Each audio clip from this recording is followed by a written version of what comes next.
It was supposed to be just another polished segment on the Today Show, a morning ritual for millions of Americans.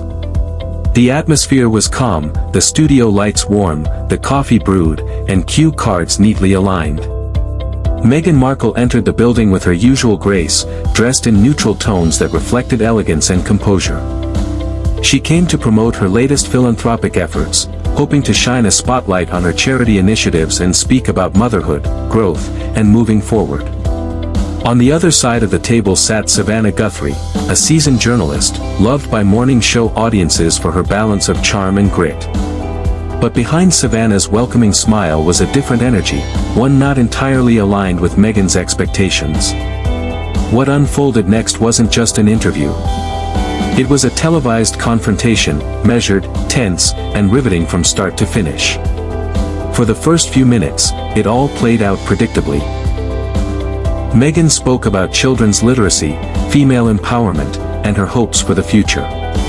But then Savannah leaned forward, her voice steady, and asked a question that instantly shifted the tone. "Meghan, reports suggest inconsistencies in your statements about your father. How do you respond to critics who say you've been selective with the truth?" The studio fell quiet. Cameras zoomed in. Meghan's eyes narrowed for a split second, just long enough to catch. She smiled thinly before responding, "That's an unfair characterization. Family relationships are complex, I won't let tabloids dictate my truth." But Savannah didn't relent. She countered with court documents, timelines, and excerpts from past interviews, painting a picture that didn't quite align with Meghan's narrative. Meghan's voice grew sharper. "You're taking private texts out of context. This isn't a game show." The back and forth quickly escalated, with Savannah holding the line of journalistic inquiry and Meghan growing increasingly defensive. Viewers across the country were glued to their screens as the energy turned electric. What started as a promotional interview transformed into a clash over integrity, image, and the boundaries of public accountability. Savannah made it clear, when public figures make serious claims, journalists ask questions. That's our job. Meghan's retort was just as forceful, "You're not asking questions, you're staging an ambush." Her frustration was evident, her tone edged with disbelief. The most shocking moment came when Meghan stood up briefly, visibly frustrated. "You invited me under false pretenses. This isn't journalism, it's sensationalism." Yet Savannah stood firm, her voice unwavering. "I've interviewed world leaders for decades. Hard questions aren't attacks, they're accountability." The tension was palpable. Two women, each commanding in her own right, refused to yield.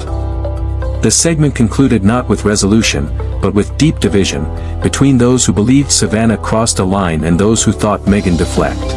As the final credits rolled and the studio lights dimmed, Meghan exited the building in silence, her team close behind, tight-lipped and visibly tense. The clip of her threatening to walk off aired before noon, and by early afternoon, social media had ignited. Twitter was a battlefield. Headlines were split.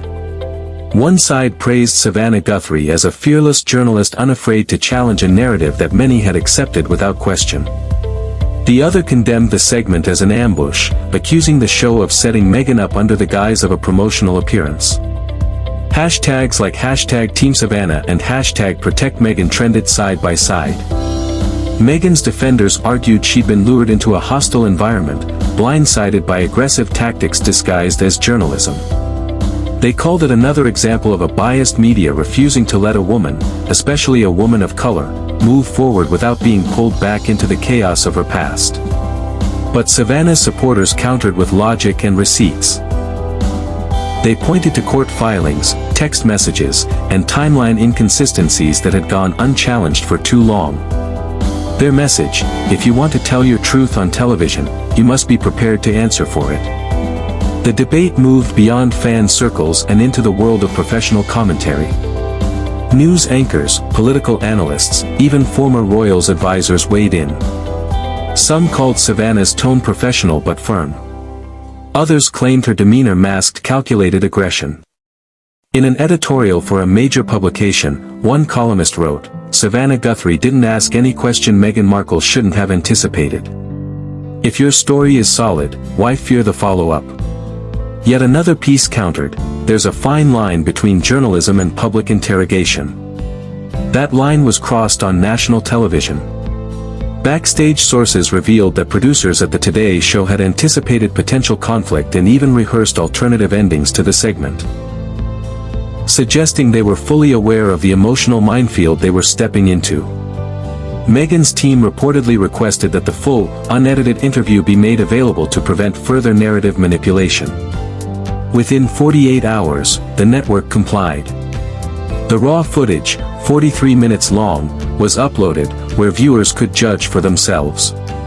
And judge they did. YouTube comment sections turned into digital courtrooms. Some noted Meghan's poise under pressure. Others focused on her evasion tactics. Every sigh, smirk, and micro-expression was analyzed. It was no longer just about two women in a studio, it was about truth, fairness, and how public figures navigate media scrutiny in a post-royal, post-truth world. Savannah, for her part, remained composed in the aftermath, declining interviews and stating simply, "I did my job." Meghan released a written statement days later, saying, "I believe in open dialogue, but I also believe in respectful spaces." That interview was neither. And just like that, battle lines. But this confrontation was never just about Meghan and Savannah. It exposed something much larger, a cultural divide on how we handle celebrity, truth, and accountability in the digital age. Meghan Markle has always been a polarizing figure. For some, she represents courage, an outsider who broke into one of the world's most rigid institutions and dared to speak out. For others, she represents privilege cloaked in victimhood, someone who benefits from fame and privacy but resists the responsibility that comes with public life. Savannah Guthrie, on the other hand, has long been trusted to deliver the news with empathy. But in this interview, she played the role of interrogator, and that unsettled some viewers. It raised hard questions. When do tough interviews become personal attacks? How do we hold public figures accountable without alienating them from the conversation altogether? The interview reignited discussions about race, media bias, and the role of journalism in shaping public opinion. And it reminded everyone watching that even in an age of brand curation, the truth, whatever it is, still matters. Commentators observed that Meghan's responses, while passionate, often pivoted away from direct answers. Critics said that's political maneuvering. Supporters called it emotional intelligence, refusing to be boxed in by binary narratives. Savannah, meanwhile, was dissected for her tone, timing, and choice of words. Was her persistence an act of duty or a subtle power play?